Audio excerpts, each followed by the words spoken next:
میاں بیوی میں اکثر ناراضگیاں ہو جاتی ہیں، جھگڑے ہو جاتے ہیں، جس طرح کہ آپ اکثر گھر میں دیر سے جاتے ہیں تو ہماری بھابھی آپ سے بڑی لڑائی کرتی ہیں، تو اس طرح اکثر گھروں میں لڑائی نہ ہونی شروع ہو جاتی ہے. مذاق کر رہا تھا. اچھا مطلب فیملی میں میاں بیوی کے درمیان کوئی رنجش ہو جائے کسی بھی وجہ سے، تو کیسے اس کے لیے کوئی، اگر آپ ناراضگی ہو جائے، بیوی بات نہیں سن رہی، میاں بات نہیں سن رہا، تو کیا وظیفہ پڑھنا چاہیے؟ اتنا زبردست، اتنا مجرب یہ وظیفہ ہے، قرآن کی آیت ہے. یا پڑھیں گے تو میرے پاس ایسے کیس جو بیگمیں لڑ کے گھروں میں جا کے بیٹھی واپس نہیں آ رہی تھی.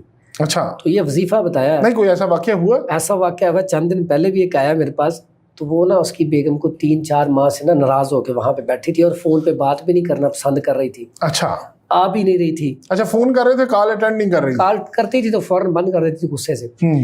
تو میرے پاس پیشنٹ آیا میرے پاس، تو بڑا بیچارہ پریشان، کہتا یہ میری پریشانی ہے، اس کا کوئی حل کریں. میں کہا حل تو رب نے کرنا ہے، طریقہ میں بتاتا ہوں، لیکن اگر آپ نے توکل اور یقین کے ساتھ اور خشوع و خضوع کے ساتھ ایک تو نماز پڑھنی ہے، پھر آپ نے توکل اور یقین کے ساتھ یہ آیات پڑھنی ہے اللہ کے حکم سے، اللہ کے حکم سے. میں کہا چند دنوں میں آپ کو خود ہی اندازہ ہو جائے گا. تو میں نے اسے بتایا. اب وہ الفاظ کیا تھے؟ ربنا حب لنا من ازواجنا وذریاتنا قرۃ اعین وجعلنا للمتقین اماما. یہ ہر اس بندے کو پڑھنے چاہیے. جیسے آپ ہیں، آپ کے پاس ورکر کام کرتے ہیں، تو آپ یہ کثرت سے پڑھیں گے تو آپ ان کے اچھے ایک امیر بن جائیں گے، یہ سارے آپ کی اطاعت میں رہیں گے. اسی طرح جو میاں بیوی کا تعلق ہے اس میں بھی اگر ہسبینڈ ناراض رہتا ہے تو بیوی یہ کثرت سے پڑھے، وہ کہتا نا بندہ دے ہاتھ چاہ جائے گا، قابو چاہ جائے گا. اسی طرح اگر عورت ہر ٹائم لڑائی کرتی ہے چلی جاتی ہے تو مرد یہ کثرت سے پڑھنا شروع کر دے. یقین کرے مرد کو کہنا پڑے گا کہ آپ نے گھر نہیں جانا 1-2 دن ہو آئے. تو کہنے کا مقصد ہے، پھر میں وہ بچہ جو ہے میرے پاس آیا کوئی ہفتے کے بعد، اور وہ بندوق خواہ کی مٹھائی لے کے آیا اور بڑا ہی خوش. میں کہ یار کیا بات ہے، اتنی خوشی کس بات کی؟ کہتا کہ صاحب آپ نے وہ بتایا تھا اور میں حیران ہوں کہ واقعی رب تعالیٰ نے اس میں کتنی خیر رکھی ہے. کہتا میں نے ادھر سے پڑھنا شروع کیا. کہتا میں تو پریشان تھا. کہتا میں پورا دن پڑھتا رہا، رات بھی پڑھتا رہا. کہتا اگلے دن ہی مجھے فون آ گیا اس کا خود. تو میں پہلے تو حیران، جو بیوی فون نہیں سن رہی تھی اس کا فون آ گیا. تو کہتا میں بڑا ہی حیران، اللہ کے کلام میں برکت ہے. اور اس نے وہ نماز بھی پڑھنی شروع کرتی اور بڑا اس کہتا میں حیران ہوں کہ واقعی رب تعالیٰ نے کتنی خیر رکھی ہے. تو جی وہ اتنا خوش اس دن سے، وہ میاں بیوی خوش رہ رہے ہیں. مجھے تو کہتا میں تو آپ کو یقین کریں ہر نماز میں دعائیں دیتا ہوں. تو اس لیے یہ جو کام ہے نا یہ آپ عمل کر لیں. عمل کا طریقہ کیا ہے؟ خشوع خضوع کے ساتھ پڑھنا اور کثرت سے پڑھنا، توکل رکھنی ہے کہ یہ بس. شربت بھی بنا کے ہم پیتے ہیں، بڑا مزیدار لگتا ہے، تو وہ ٹھیک ہے.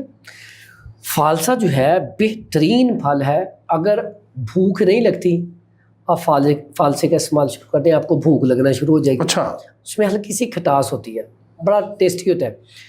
آپ کو اگر آپ کہتے ہیں نا کوئی ایسا شربت، ایسا مشروب پیئے فوری طور پہ ٹھنڈ پڑ جائے، دل کو سکون آ جائے، ٹھنڈ پڑ جائے، فرد بخشے، مفرے ہو، تو آپ فالسے کا شربت بنا کے گھر جا کے پئیں.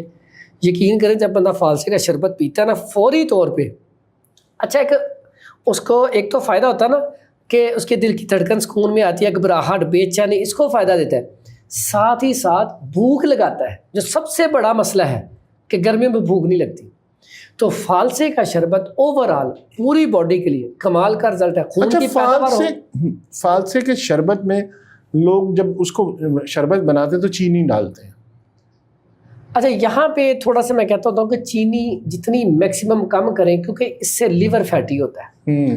اگر آپ فالسے کا شربت بنا رہے ہیں نا تو فالسے کا شربت بناتے وقت آپ نے بنا لیا، میٹھا کرنی ہے نا تو آپ دیسی شکر ڈال کے دیکھیں، آپ اس کے ٹیسٹ کو ہی بھول جائیں گے. اچھا ایک چیز یہاں، چلو یہ تو سمجھ آ گئی چینی کی ریپلیسمنٹ شکر ہے.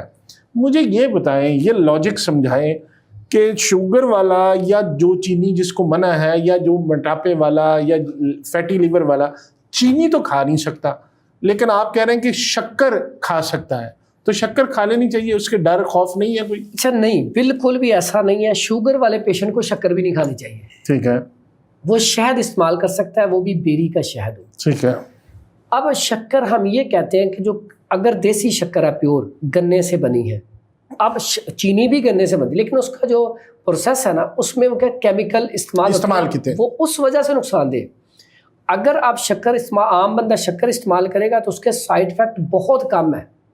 اوکے ٹھیک ہے، تو اس لیے ہم کہتے ہوتے ہیں کہ گڑ یا شکر کا استعمال کر لیا جائے۔ ٹھیک ہے، میں نا مطلب وہ کہتے ہیں مرنا اگر ہے نا کہ پھانسی لا کے مرنا، گولی نہ مرنا۔ اس میں میرے ایک دوست میرے پاس آئے، وہ ٹی وی پہ بڑے پروگرام کرتے ہیں، تو وہ میرے پاس آئے تو میں نا لسی پلائی انہیں، لسی اس میں نے شکر ملا کے پلائی، انہیں پی، اتنا انہیں پسند آئی۔ جب بھی آتے ہیں نا گرمیوں میں کہتے ہیں وہی والی لسی پینے، اور اپنے گھر میں روٹین میں ڈیلی، ان کا سفر کافی ہوتا تھا، ڈیلی صبح لسی پیتے ہیں شکر ڈال کے۔ کہتا ہے جب سے ڈالی میں چینی بھول گیا ہوں، اتنا اچھا ٹیسٹ، پورا دن منہ میں ذائقہ ہوتا ہے لسی کا۔ تو یہ لسی بھی آپ نے گرمیوں میں پینی ہے تو شکر والی پئیں۔ ستو گرمیوں کے موسم میں آتے ہیں تو ستو بھی دیکھ لیں، آپ چینی ڈال کے دیکھ لیں، وہ لذت ہی نہیں دیں گے۔ نہیں دیتے ایسے ہی۔ آپ ستو پینا چاہتے ہیں تو آپ شکر ملائیں، آپ کو اے سی لگا دیں گے، ٹھنڈ ڈال دیں گے، لیکن شرط یہی ہے اس میں شکر کمبینیشن۔ مطلب اگر آپ نے اپنے اندر اے سی لگوانا ہے، اتنی ٹھنڈ پیدا کرنی ہے تاکہ گرمی نہ لگے، تو آپ ستو شکر والے اور فالسے کا شربت شکر والا پئیں۔ یہی کہنا چاہتے ہیں حکیم صاحب۔ آج کی گفتگو بڑا مزہ آیا۔ ایک آخری سے آپ سے وظیفہ پوچھنا ہے، کیونکہ کچھ لوگوں نے کہا کہ حکیم فرحان صاحب سے آپ کوئی وظائف بھی پوچھا کریں، تو شاید کہیں دیکھا ہوگا یہ کوئی بات ہے، تو ایک مختصر سی ایک ہی بات جو ہمارے گھروں میں یہ کہہ لو کہ ثواب کا کام، یا میاں بیوی میں اکثر ناراضگیاں ہو جاتی ہیں، جھگڑے ہو جاتے ہیں، جس طرح کہ آپ اکثر گھر میں دیر سے جاتے ہیں تو ہماری بھابھی آپ سے بڑی لڑائی کرتی ہیں، تو اس طرح اکثر گھروں میں لڑائی نہ ہونی شروع ہو جاتی ہے۔ مذاق کر رہا تھا۔ اچھا، مطلب فیملی میں میاں بیوی کے درمیان کوئی رنجش ہو جائے کسی بھی وجہ سے، تو کیسے اس کے لیے کوئی، اگر آپ ناراضگی ہو جائے، بیوی بات نہیں سن رہی، میاں بات نہیں سن رہا، تو کیا وظیفہ پڑھنا چاہیے؟ اتنا زبردست، اتنا مجرب یہ وظیفہ ہے، قرآن کی آیت ہے، یا پڑھیں گے تو میرے پاس ایسے کیس جو بیگمیں لڑ کے گھروں میں جا کے بیٹھی واپس نہیں آ رہی تھی۔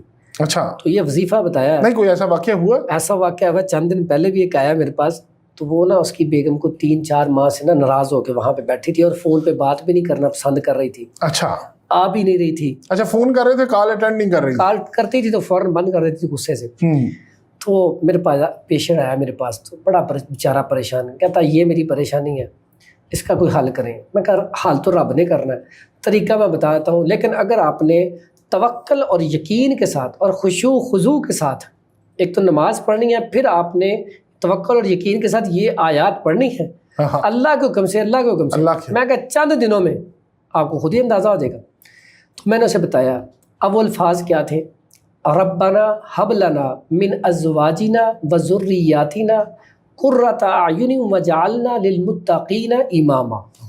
یہ ہر اس بندے کو پڑھنے چاہیے، جیسے آپ ہیں، آپ کے پاس ورکر کام کرتے ہیں، تو آپ یہ کثرت سے پڑھیں گے تو آپ ان کے اچھے ایک امیر بن جائیں گے، یہ سارے آپ کی اطاعت میں رہیں گے۔